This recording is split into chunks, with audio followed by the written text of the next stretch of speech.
Creating a power system can make or break a series. If a series relies on supernatural powers, those powers will only be as good as the fundamental system behind them. Is there a specific way to make a power system with guaranteed quality? Not necessarily. There's plenty of things you could do to make it enjoyable. More nuanced power systems can work perfectly fine from time to time. For the sake of this video, we'll refer to a binary of power systems. The quote-unquote complex power systems, which have several moving parts and guidelines, and the quote-unquote simple power systems, which are a lot more straightforward. We're overgeneralizing since this is more of a spectrum. You could have varying degrees of complexity, and the examples I'm showing here aren't necessarily heavily complex. Hunter x Hunter is an example of a quote-unquote complex power system that everyone points to. My first video on this channel was about why I love Undead so much, as well as how it's a great power system. Some people may disagree with me on this, but Jujutsu Kaisen is another example of a series with a more complex power system that feels engaging. Sure, there's a lot to keep track of, but I feel it's explained well enough, and even with all the moving parts, it's shockingly consistent. Someone who doesn't remember every little detail can keep up with the story and understand what's going on. But at the same time, people that want to dig into it further have more to explore. The hardcore analytical fans have things to look at. Those are two examples of these complex power systems done well, at least in my eyes. Of course, when introducing more elements, it's easier to screw things up, and of course, it's easier to make things more confusing for the reader. It's a balancing act. You want to make sure it feels intricate without feeling needlessly convoluted. So what about doing something simpler? Doesn't that just dumb everything down? No, not at all. Simple power systems can work just as effectively, if not more effectively sometimes. There are definitely circumstances where less is more. Today I want to cover some of my favorite examples of simpler power systems. This isn't a slight against more complex power systems that exist, nor is it meant to imply that these quote-unquote simple power systems have little thought behind them. The exact opposite, actually. I want to analyze the different elements that make these simpler power systems work, and why the genius behind them sometimes gets overlooked. Just like my video about the strongest archetype, I'll show a few examples of power systems I like, and looking at what aspects of them make them work so well.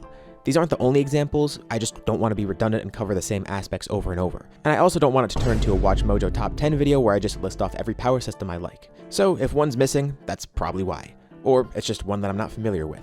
We're focused on the aspects that make these systems click so well, rather than the system or the series itself. No need to worry about major spoilers either. We'll be covering the fundamentals of each system listed here, and we won't be covering anything in depth that could spoil you. Let's begin with Quirks from My Hero Academia. Quirks are definitely one of my favorite contemporary examples. It's pretty straightforward. Everyone is born with the power that they gain, usually something their relatives have, if any. There's also the aspect that very few people are born without a quirk, like Deku. People can have mixed quirks too, but outside of very special circumstances, everyone has one quirk engraved into their genetics. You're basically stuck as is without any crazy circumstances besides a few obvious characters. You could train your quirk to grow further, and down the line you might even learn that your quirk works differently than you realized. It's a pretty simple, straightforward power system, but it opens up a lot of possibilities. For one, there's basically a limitless variety of quirks. The power system isn't restrictive in any way, and that makes for a lot of unique possibilities with reasonings behind why there's so many different powers. Plus, the fact that it's a genetic trait opens up a lot more nuanced storytelling aspects. Built upon this relatively simple system, there's an obvious overarching narrative about how quirks have affected society, both in the past and now. There's people trying to manipulate quirks in their own way, all for one's entire process, and overhauls dealing with anti-quirk bullets, for example. It serves as a commentary on societal inequalities, expressed through things like Deku being born quirkless, or heteromorphs facing their own stigmas for their quirks, and even down to quirk marriages being used by the upper class of people. Story-wise, the series has done so much with this simple premise. Also, quirks tie into each character's personality. This is pretty standard with pretty much any superpowered person in fiction, but here we have a sort of in-universe reason for that. A character's personality often meshes well with their quirk, not just because it's good from a character design standpoint, but also because we have actual reasons in the story for why it's like this. It's a great example of how simplicity can offer massive room for narrative growth, because there's nothing holding Horikoshi back from exploring new ideas. By the way, drop a like if you're liking this video, it really does help the channel and shows me you want to see more videos like this one. Next is Ki from Dragon Ball. I'd be heavily mistaken to talk about simpler power systems and not talk about Ki. Pretty much every aspect of the series influenced another somehow, but especially its power system is influential, and it's definitely not complex or hard to understand. For one, Ki isn't exclusive to Dragon Ball, or fiction for that matter. It's based on the real-life concept of Chi, a principle that exists in East Asian martial arts.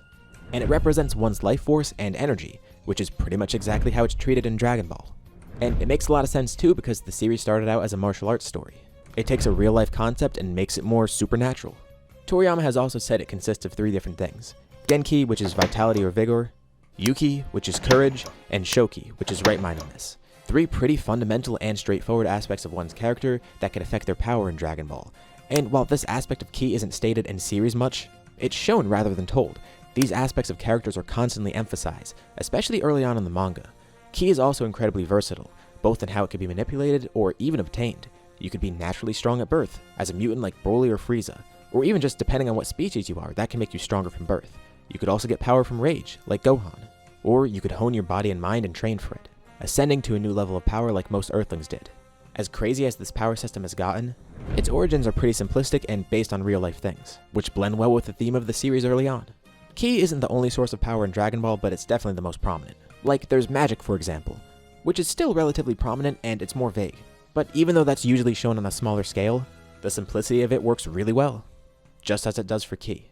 Speaking of series with multiple power systems, let's go to One Piece, Devil Fruits and Haki. One Piece of course has these two separate primary power systems, both of which fulfill their own unique and useful purposes.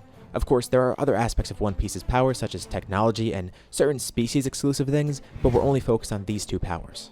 Devil Fruits are pretty straightforward. You could eat a fruit, and it grants the user power, making them vulnerable to bodies of water as well. And these fruits have the ability to awaken as well. It's easy to understand, it ties into the lore, and most importantly, it's versatile. It's a creative way to give characters powers, without requiring them to be born with such powers, and also keeping characters unique. Some similar fruits exist, but we also have an inverse reason for why every Devil Fruit user has a fundamentally unique power. And of course, there's the whole aspect of artificial fruits too. There are multiple ways in which characters in this universe try and take the power system and make it work for themselves, attempting to alter the fundamentals behind it. There's a scarcity to the power, and despite all the different characters Oda has created, he's been able to make a ludicrous amount of unique Devil Fruit powers while sticking to the guidelines of how it works, the different types of fruits, and the fact that two people can't have the same exact fruit. And this of course opens up other unique plot lines too. That's one of the aspects I love about it. Very simple restrictions can make for very complex storylines. On top of that, Haki is just as straightforward and robust. It allows characters to develop in other ways and isn't just limited to Devil Fruit users. It works in tandem with fruits, or against it in some cases when you're attacking another Devil Fruit user. And there's a wide array of usages for it.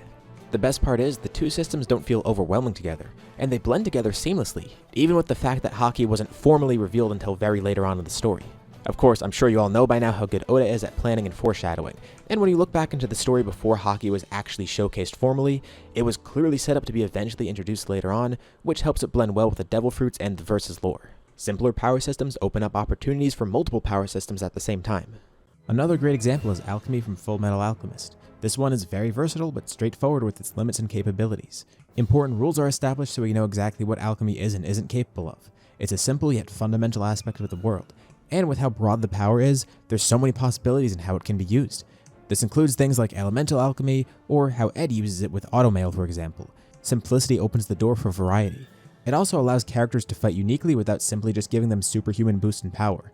They have to be knowledgeable about what they're using alchemy on, and have to use it creatively to fight other alchemists. The main reason I bring up the system is the fact that it has an overarching rule that basically acts as the crux for the entire power system. But not just that, the entire series as a whole. Equivalent exchange is a simple to understand rule which also ties into real-world physics in a way. This fundamental restriction is sensible, straightforward, and important throughout the entire series. And with a restriction like this, it opens up so many opportunities for how the author could use it.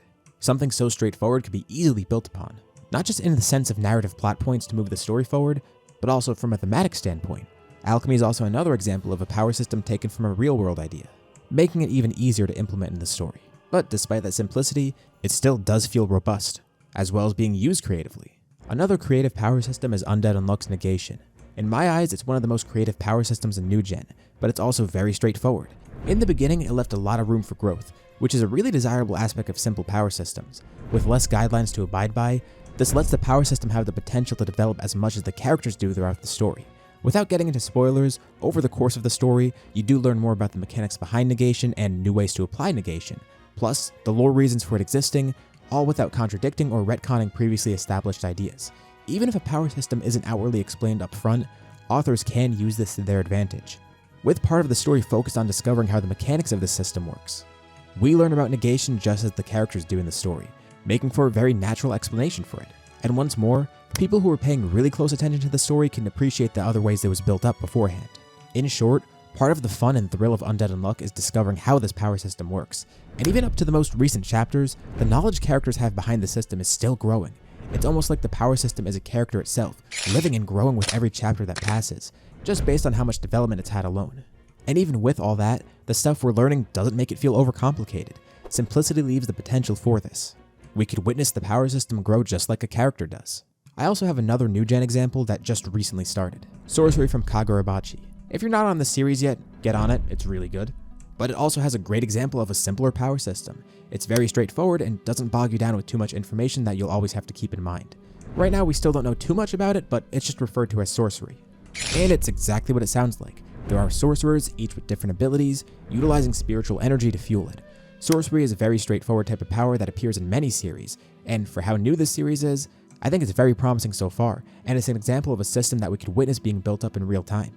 It's continuously being expanded to be more versatile, and right from the beginning it was prominent, tying into how the characters fight, act, and what they're fighting for, notably the enchanted blades. So far we've already seen a bunch of types of it, each with its own unique uses and unique weapons as well. Elemental magic, teleportation, dimensional storage, there's no needless restrictions on it, opening up so much potential for the variety of ways characters can fight. In the long run, I'm sure that's really going to help this power system grow and flourish even further. Versatility is incredibly important, especially based on how you plan to expand the power system as the series goes on. It's already been explained very simply, and it could tie directly into a character's development. For example, one of the newer prominent characters right now, Hakari, he's showing exactly how characters could develop with their sorcery. One of the most fundamental aspects of controlling spirit energy is your mentality. It's very straightforward, and it's clear how that plays into a character's development, with him as a really good example. In the current arc, his growth as a sorcerer is directly tied to his growth as a person. This isn't unique to this series, but having such a simple guiding principle is great. It gives a perfect opportunity to show a character's mental growth through their power, effectively killing two birds with one stone, simply and efficiently explaining how they grew physically and mentally. It'll be really interesting to see how the system grows going forward. Once more, this video isn't to imply complex power systems are bad, not at all. I just wanted to display the fact that simpler systems can work just as well. Focusing on the individual aspects that I've outlined here can make for a really well-crafted power system, with tons of possibilities. Less can be more in many cases, as long as the author is mindful about how these simpler elements are utilized and how they can grow further in the future. In many cases, a simpler power system can really enhance the story and characters, while still being enjoyable to see in action and easy to follow. With a ton of room for growth in multiple ways, it opens up greater potential for story beats, greater variety for how the powers can be used, more ways for the system to tie into character growth, and makes it more likely that the powers and their growth just feel more natural in the verse. Let me know what you think below. Thank you all for watching, and I'll see you on my next video.